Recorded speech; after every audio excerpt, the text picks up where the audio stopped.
তারিখে আপনার ইনসাফের মেডিসিনে আমাদের সোনার চেয়ারম্যান সোনার এমডিদেরকে ধরে ধরে নিয়ে হাইজ্যাক করে আপনার সাইন করাইছে। এই আকবর আমাকে অ্যারেস্ট করেছিল। আমি সেইখানে আপনার ওই যে গলফ ক্লাবের মিটিং এ আমি চিৎকার করে সেদিন বলেছিলাম যে ইসলামী ব্যাংক এভাবে এইখানে এটিএম করতে পারে না, তখন আমাকে অ্যারেস্ট করা হতো। আমি বেরোয় আসছি। সুতরাং ইসলামী ব্যাংক আমাদের সন্তানের চাইতে প্রিয়।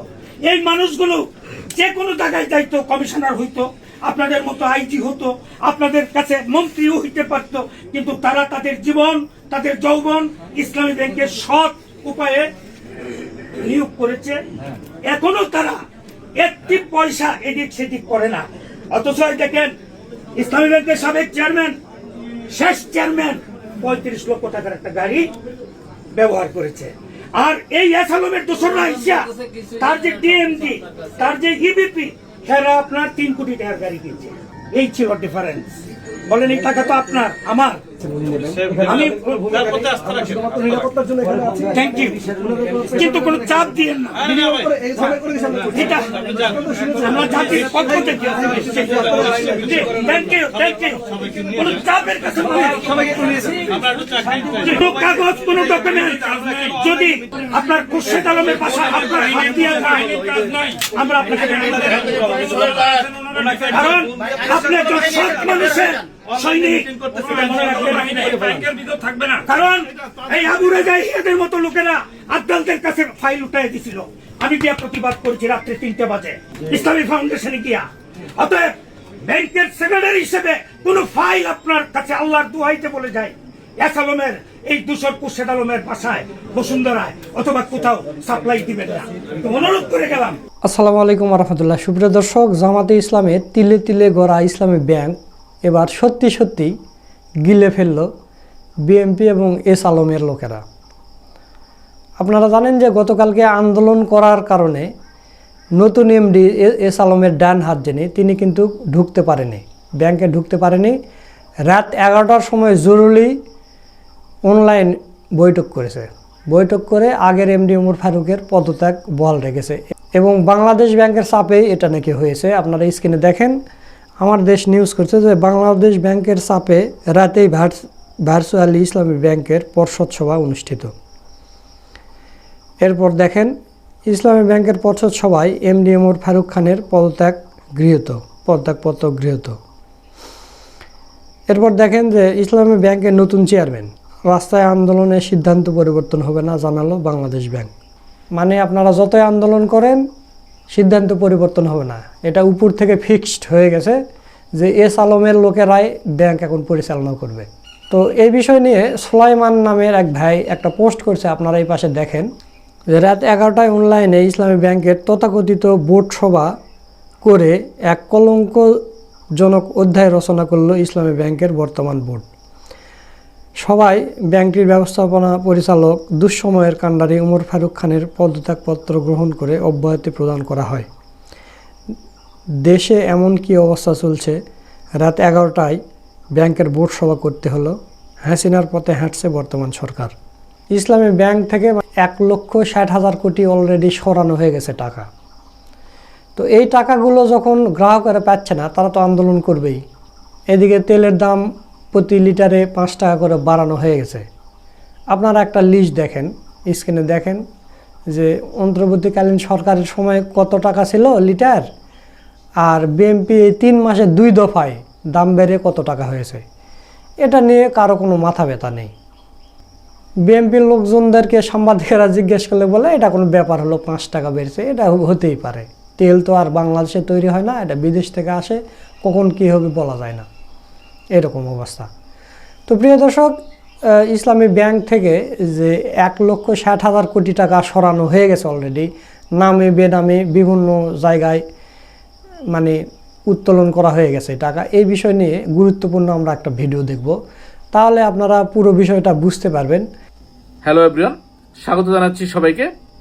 সম্মিলিত ইসলামী ব্যাংকের 1,60,000 কোটি টাকা নামে বেনামে বাংলাদেশ ব্যাংকের সহযোগিতায় তারা নিয়ে গেছে ব্যাংক থেকে, যে কারণে আজকে সাধারণ আমানতকারীরা তাদের টাকা ফেরত পাচ্ছে না।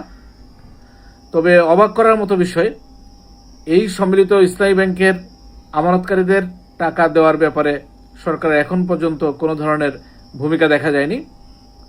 কিন্তু আরেকটা জিনিস দেখা যাচ্ছে, বিগত সরকার যেভাবে 17 বছরে ব্যাংকগুলোর থেকে বিভিন্ন নামে বেনামে ঋণ নিয়ে দেশে বিদেশে পাচার করে দিয়েছে, বর্তমান সরকারও কিন্তু গতদিন যে 60,000 কোটি টাকার প্রণোদনা দেওয়া হচ্ছে, সেটা কাদেরকে জানেন? সেটা হচ্ছে যেসব শিল্প কলকারখানা মানে বন্ধ আছে কিংবা চলতে পারছে না তাদেরকে। এখন প্রশ্ন হলো, যেসব কলকারখানা চলতে পারছে না বা বন্ধ হয়ে আছে, এইসব কলকারখানা চালু করার জন্য যদি ঋণ দেওয়া হয়, আদতে সেই ঋণটা কারা পাচ্ছে? সেই ঋণটা কি আদৌ ফেরত আসবে? তার মানে হচ্ছে বাংলাদেশ ব্যাংক থেকে আরও 60,000 কোটি টাকা, অর্থাৎ বাংলাদেশের ব্যাংকিং সেক্টর থেকে 60,000 কোটি টাকা আবারও সেই মানে ঋণের ফাঁদে পা দিয়ে আসলে হারিয়ে যাবে, যেটা হারিয়ে গেছিল বিগত 17 বছরের আমলে। যেখানে কথা ছিল যে সাধারণ আমানতকারীদের যে ন্যায্য পাওনা, তাদের যে টাকা, সেই টাকাটা দেওয়া, সেটা না দিয়ে তারা তাদের মতো করে তারা এই 60,000 কোটি টাকা দিয়ে দিচ্ছে। এখন প্রশ্ন হচ্ছে, আমরা যখন ব্যাংকে টাকা চাইতে যাই, ব্যাংকগুলো কিন্তু বলে যে টাকা তো নিয়ে গেছে, কারা নিয়ে গেছে, অ্যাসালামের কথা দেখায় দেয়, কিংবা অন্যান্য কোম্পানি যারা লোন নিয়ে দিচ্ছে না। এখন প্রশ্ন হচ্ছে, লোন দেওয়ার সময় তো আমাদেরকে জিজ্ঞাসা করা নেই। তাহলে আজকে যখন এই ব্যাংকগুলোর থেকেই কিংবা অন্য ব্যাংক থেকে, যেখান থেকে হোক, ব্যাংকিং সেক্টর থেকে 60,000 কোটি টাকা কিছু কোম্পানিকে দেওয়া হচ্ছে প্রণোদনা হিসাবে, এবং তারা এই সেক্টরগুলো দাঁড়ানোর জন্য কিংবা কোম্পানিগুলো রান করার জন্য, তাহলে এই টাকাটা যে ফেরত আসবে সেটার কি নিশ্চয়তা, সে কি গ্যারান্টি দিচ্ছে? উনি জেনে শুনেই দিচ্ছে যে এই কোম্পানিগুলো খারাপ বা এই কোম্পানিগুলো চলতে পারছে না, তাদেরকে দাঁড় করানোর জন্য দিচ্ছে। তার মানে স্পষ্টতই বোঝা যায় এই টাকাগুলো আর ফেরত আসবে না। অর্থাৎ বিগত 17 বছর যে একটা সরকার মানে বিভিন্নভাবে লুটপাট করেছে, এখন আবারও সেই দুষ্টচক্রের মধ্যে আমরা পড়ে যাচ্ছি। আদতে যদি প্রবাসীরা এই দেশে রেমিটেন্স না পাঠায়, একটা বছর রেমিটেন্স বন্ধ রাখে, তাহলে কিন্তু বাংলাদেশ চলতে পারবে না। অথচ এই টাকাগুলাকেই তারা কোনো ধরনের হিসাব নিকাশ না করেই, আমার কাছে মনে হয় তাদের দলীয় স্বার্থে কিংবা দলীয় বিবেচনায় কিন্তু এইগুলা বিভিন্ন কোম্পানিকে দিয়ে দেওয়া হয়। তাহলে যদি এই কোম্পানিগুলো যদি সত্যি সত্যি এই টাকা ফেরত দেওয়ার সক্ষমতা থাকে, তাহলে তাদের নামের লিস্ট প্রদান করা হোক। আমরা দেখি কোন কোন কোম্পানিগুলোকে এই টাকাগুলো দেওয়া হচ্ছে এবং কত টাকা কোন কোম্পানিকে দেওয়া হচ্ছে। তারা আদৌ কি এই টাকা ফেরত দিতে পারবে? কত বছরের জন্য ঋণ দেওয়া হচ্ছে? আসল কথা হচ্ছে, যে যখন ক্ষমতায় যায় তারা তখন তাদের যে সুবিধাগুলা সেইগুলাই বেশি দেখে। বাস্তবে দেশের জনগণের কথা, মানুষের দুঃখ দুর্দশার কথা কেউই ভাবে না। তাই যদি হইতো, আজকে যদি মানুষের কথাই ভাবতো, তাহলে এই 75 লক্ষ আমানতকারী, যার সাথে প্রায় 3.5 কোটি মানুষ জড়িত, সেই মানুষগুলোর কথা চিন্তা না করে তাদেরকে 60,000 কোটি টাকা প্রণোদনা না দিয়ে আজকে এই রুগ্ন কোম্পানিগুলোকে কেন প্রণোদনা দেওয়া হচ্ছে? এবং এই আমানতকারীরা টাকা যদি ফেরত পেতে চান, তাহলে আমাদের আন্দোলনটাকে একবারে তৃণমূল পর্যায়ে পৌঁছে দিতে হবে। যার যার অ্যাকাউন্ট আছে তাকে যাতে ব্যাংকে আসতে হয়, তাকে যাতে আন্দোলন অংশগ্রহণ করতে হয়। সেই জন্য দরকার প্রথমত হচ্ছে সবাইকে বিষয়টা জানানো যে তাদের টাকা ফেরত পাইতে হলে কি কি করা উচিত এবং কিভাবে আমরা টাকাটা ফেরত পেতে পারি।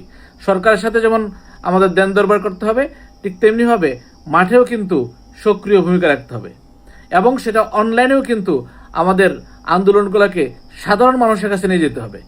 আর না হয় কিন্তু আমরা সেই দাবি আদায় করতে পারবো না। আমাদের কষ্টে জমানো টাকা সেটা অলরেডি চলে যাবে তাদের পকেটে।